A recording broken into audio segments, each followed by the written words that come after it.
So, is this a watch you should ignore, consider, shortlist, or buy? Well, instead of telling you what to do with your money, why don't I show you what I just did with mine? But first, let's talk about Kickstarter, scammers, and watch reviewers. This will take a while, so if you're here only for the review, feel free to skip to the timestamp I left in the description. After a thunderous start, one of the best prepared Kickstarter campaigns that I have ever seen has hit a snag. According to Drayson, Ubiq's owner, a post in a popular Facebook group dedicated to microbrands has resurfaced to attention a Kickstarter project that has turned out to be a scam.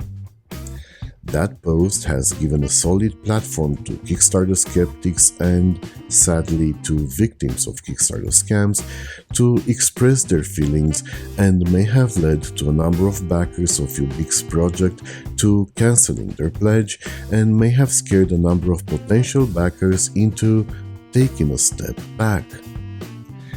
For those of you that don't know, Kickstarter is a crowdfunding platform popular with up-and-coming microbrands that lack the financial means to turn the prototypes they worked on and paid for into production models.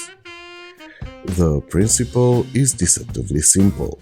One backs the project they like in exchange for its product to be shipped upon completion. If the project doesn't meet its budget, then the whole thing is cancelled and no money changes hands. If, however, the project is funded, then money is transferred to the project's owner with the understanding that the product the backer has opted for will be shipped on or around the announced date.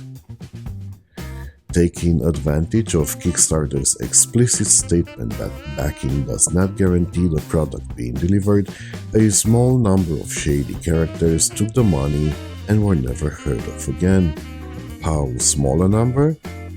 Well, according to Professor Ethan Mollick of the University of Pennsylvania, 9% of Kickstarter projects fail, with only 13% of their backers getting a refund.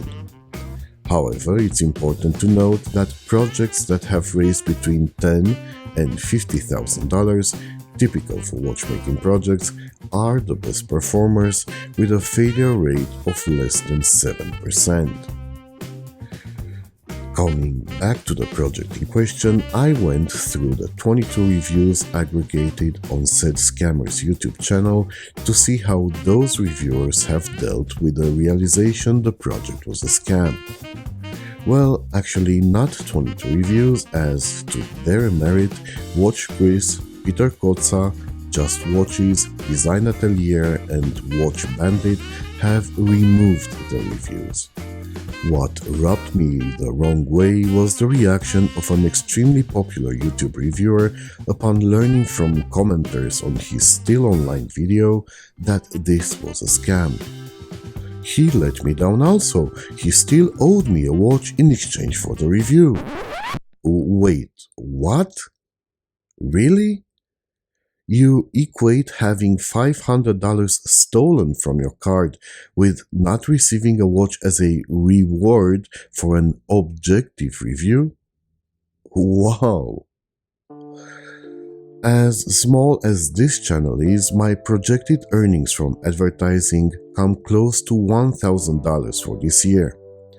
I was gonna reinvest all and then some into equipment that would help me with my mission to improve even more the quality of the videos I'm producing. However, I have decided to, at least this one time, put my money where my mouth is. So when I say this is a watch you should buy, here's my pledge. Here's me backing a project I recommend.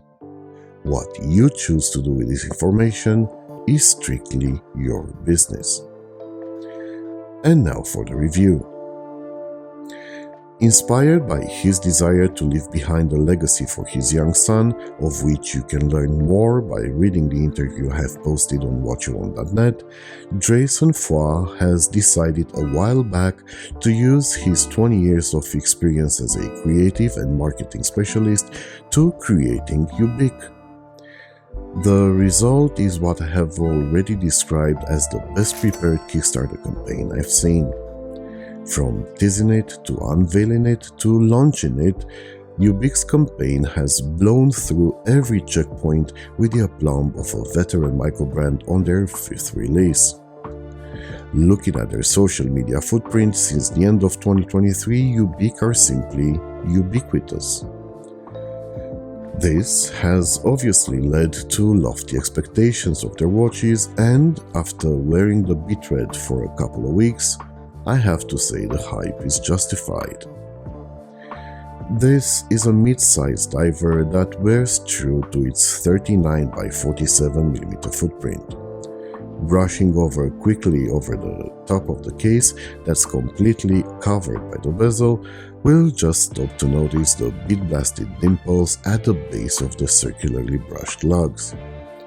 The scalloped sides give away the first clue to the duality theme of the watch, as they propose a strong contrast between the thin polished frame and the bead-blasted wall, punctuated on one side by the signed screw-down crown. It would be unfair to linger too much on the sharpness of the lip here, as it's an issue Drayson has acknowledged and will address on the production units. The case back is rather plain and informative, but it achieves two important technical aspects. It ensures a resistance to water pressure of 20 bar, and it keeps the watch skinny at 11.5mm. The main culprit for this thinness is the Miyota 9015 caliber power ingot. If you ever wondered what a studio underdog produced diver would look like, this might give you more than a few clues. Before delving into macro shooting, it's worth noting the watch comes in 5 different colorways to choose from, all of them parading on the screen now. Drayson has taken full advantage of his Pantone coloring knowledge, mixing and matching colors with a scientific precision.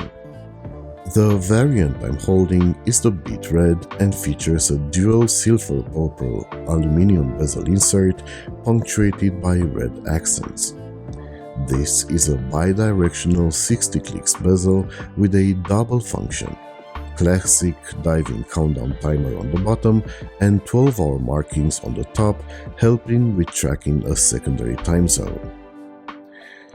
There's a black minute tracks helping setting and telling precise time with protruding markers every 5 minutes, leading to some of the loveliest hour markers this side of Nevada's Pac-Man. The one at 6 is a particular highlight as it integrates the date wheel, whose printing should indeed be punchier. Batons at 12, 3 and 9 bring dynamism while keeping the balance. The original set of hands continues the duality motif both through color and finish and make telling the time at a glance very easy, helped by the lack of reflections guaranteed by the AR-coated flat sapphire crystal. Legibility is of course enhanced in low light situations by the use of superluminous volume that will, on production models, be upgraded to grade A, which makes this footage almost irrelevant, as both its initial output and longevity will be improved. Biggest improvements will be done to the bracelet though. I am quite happy with the Laurier style flat links, so I'm happy they will remain, but shorter end links and especially on-the-fly adjustable clasps are features that were insistently demanded by the community, and I believe it's testament to Drayson that he took most suggestions on board and will act on them. On my 19cm wrist, the jewel wears true to the size and held very comfortably. The color-matched complementary FKM strap takes comfort one extra step further through its good material selection and design. Packaging is another strong area of the duo. It provides an Apple level of unboxing satisfaction, and beyond the initial contact, one has to be impressed by the quality of the, again, color-matched leather pouch. So, is this a watch you should ignore, consider, shortlist, or buy? Well, instead of telling you what to do with your money, why don't I show you what I just did with mine? This brand can go one of two ways: stay a one-hit wonder or become yet another Singapore microbrand legend. I am hoping for the legend part, and I can only smile at the thought that 10-15 years from now, I'll be one of the lucky owners of Ubiq's first model.